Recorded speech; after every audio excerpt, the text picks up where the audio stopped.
Different types of orthotics.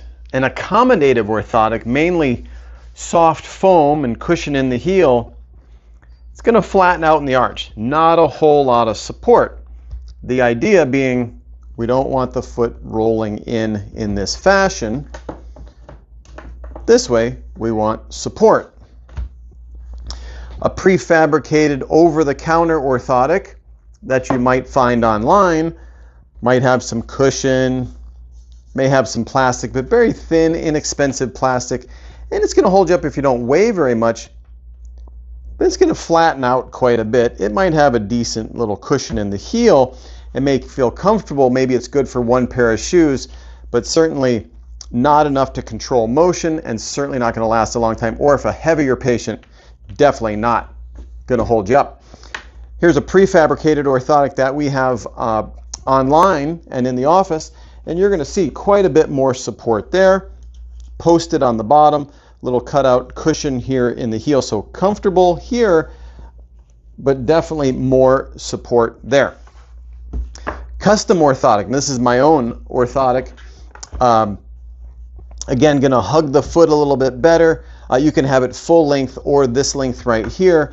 This is a graphite carbon fiber underneath here, and again, this is a rigid version. We can do semi-rigid as well, where this will flex more. So if you need maximum support, you're going to go with this. If you want it to be custom to the foot, let me show you on my own foot.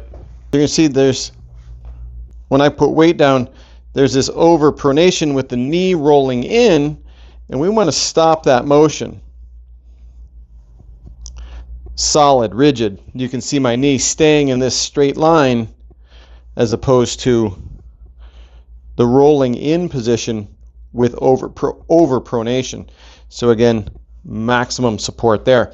Also, the contour of a custom orthotic is going to fit the foot exact, and that's the benefit of a custom orthotic. So final wrap up on orthotics. Number one, orthotics, critical. Absolutely have to have an orthotic and proper shoe to stop the overpronation as the absolute major underlying cause in the plantar fasciitis and the major step in why it's going to get better. So critical, must have orthotic support. It's more a question of, are you going to have a prefabricated orthotic or a custom orthotic? Not, do I need one at all? So that's critical right there, and that the patient understands the benefits of a prefabricated versus a custom orthotic as far as, do you need it hugging up against the foot? Do you need a more rigid material? Do you need to have a real specific biomechanical evaluation and adaptation to the foot? Or is it a lighter weight patient?